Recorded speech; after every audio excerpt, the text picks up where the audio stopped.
모든 영상에 소개하는 내용들은 각자의 판단에 맡깁니다. 리 에이스 채널은 항상 모든 영상에 있어서 유료로 하는 것들은 신중하게 결정하시는 것이라고 말씀드립니다.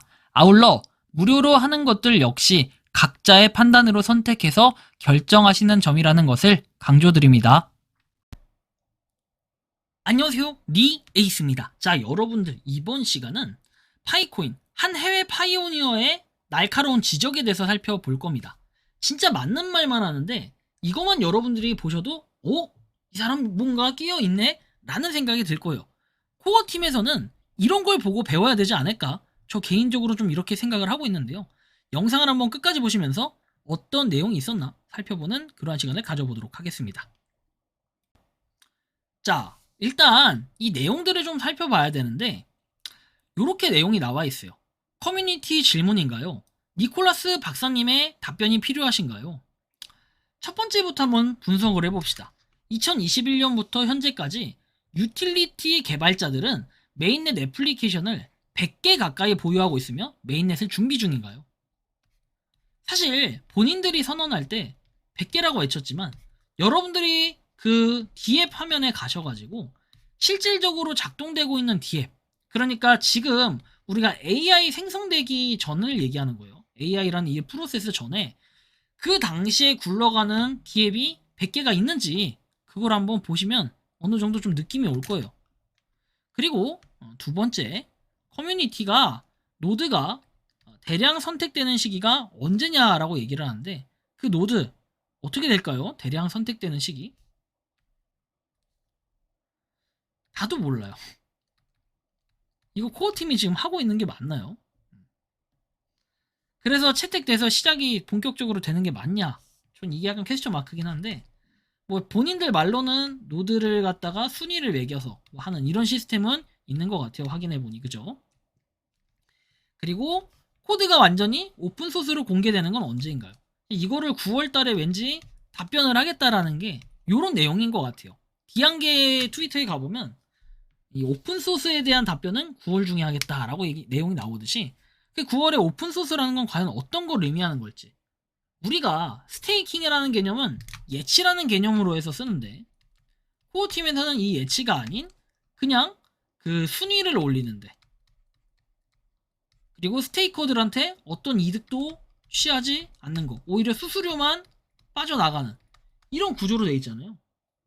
이런 걸 생각해보면은 과연 코어팀이 무엇을 하고 있는 걸까? 그리고 어떻게 되는 걸까? 오픈소스로 공개된다고 말을 했지만 이 오픈소스도 자기네들 언어의 오픈소스가 될까? 전 이런 것들이 좀 걱정이 돼요.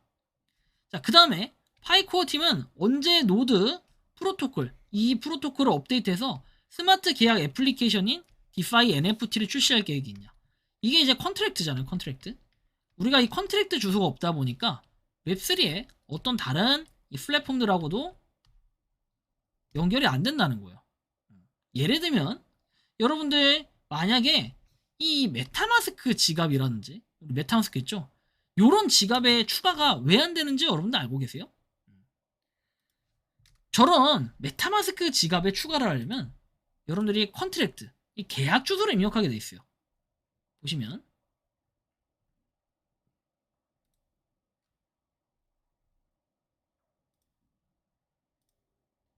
메타마스크는 여러 가지 코인들이 있습니다.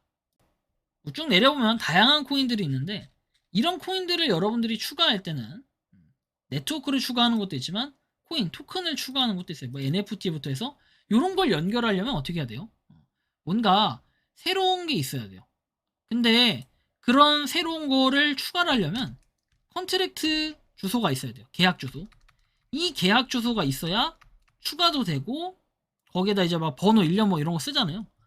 그런 거를 할 수 있다라는 걸 반드시 여러분들이 기억을 하셔야 된다라는 거예요. 그래서 좀 참고를 하시면 좋겠고, 그리고 파이코어 팀은 지난 몇 년간 KYC 사용자를 어떻게 처리했나요? 몇 년 동안이나 지금 KYC가 안 됐다는 건 이거는 물량 조절이 아니에요. 그냥 여러분들을 좀 현혹시켜서 한편으로 좀 바보를 만드는 게 아닌가? 저 개인적으로는 좀 이렇게 생각이 들게끔 만들기도 하는 상당히 좀 걱정되는 요소가 있다라는 거고, 3년 동안 14일을 줄 섰던 파이코어 팀 사람들은 아직도 똑같나요? 아무런 진전이 없네요. 수동 마이그레이션은 언제쯤 해제가 되고 자동으로 대기열이 설정되나요? 이거는 마이그레이션이 안 됐다라는 이런 부분에 약간 문제가 있다라는 얘기를 하고 싶었던 거겠죠. 그래서 이러한 모양새들이 상당히 심각한데 정신을 좀 차렸으면 좋겠어요. 그리고 여기 보면은 뭔가 나와 있는 내용에 보면 이런 거 여러분들 QR코드는 긁지 마세요. 이거 하지 말고 요거만 보시면 됩니다. 모든 문제의 핵심은 투명성 부족이다. 탈중앙화 수준이 올바른 로드맵에 전념하지 않고 명확하게 제시되지 않았는지 이거 보자는 거고, 지금 니콜라스 코칼리스에서 코어 팀이라고 되어 있죠. 안녕하세요. 다이렉트 메시지를 보냈습니다. 사려 깊은 아이디가 있는 것 같다. 이렇게 관련 피드백을 넣어 문서에 붙여넣어 다이렉트 메시지를 보내라. 저도 직접 할 수 있지만 중요한 걸 놓칠 수도 있다. 아무튼 좀 이상한 그런 첨부 메시지도 같이 와 있다라는 걸 볼 수 있습니다. 니콜라스가 한 명 한 명 이렇게 뭔가를 한다? 이것도 좀 굉장히 이상한 개념인 것 같죠. 이런 사진과 함께 올라왔는데 제가 중간중간 부연 설명은 다 해드렸듯이 상당히 이걸 정리해보면 문제가 있다라고 좀 요약을 해볼 수 있겠죠. 여러분들이 생각하고 느끼는 이 파이코인 현재 상황에 대해서 어떻게 좀 바라보고 계시는지 자유롭게 여러분들의 의견을 한번 댓글로 좀 남겨주시면 좋겠어요. 이 해외 파이오니어가 잘못 얘기하는 게 하나도 없어요. 지금 다 맞는 얘기만 하기 때문에 이거에 대한 반박 자체가 불가능하다는 거예요. 코어팀은 과연 지금 뭘 하고 있을까요?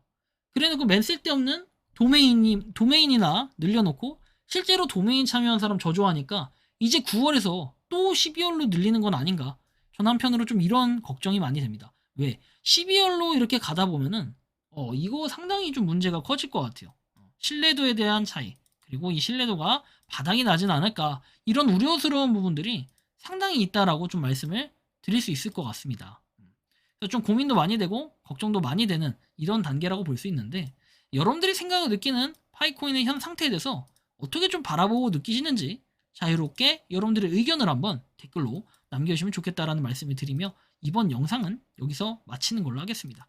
도움이 되셨다면 구독과 좋아요, 알림 설정 부탁드리고, 파이코인을 채굴하시는 많은 분들, 그리고 파이코인 생태계를 위해 노력하시는 모든 파이오니어 분들, 오늘도 파이팅 하시기 바랍니다.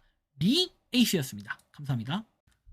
평소에 궁금하셨지만 내가 시도해보기 어렵거나 시간 낭비하고 싶진 않고 새로운 제보를 해주실 분들께서는 아래의 주소로 메일을 보내주시면 제가 해결해드리겠습니다. 단톡방은 유튜브 검색창에 소통창구를 개설했습니다를 검색해주셔서 확인하시면 됩니다. 아울러 채널 멤버십 가입 시 다양한 혜택을 누리실 수 있으니 참고해주시기 바랍니다. 시청해주셔서 감사합니다.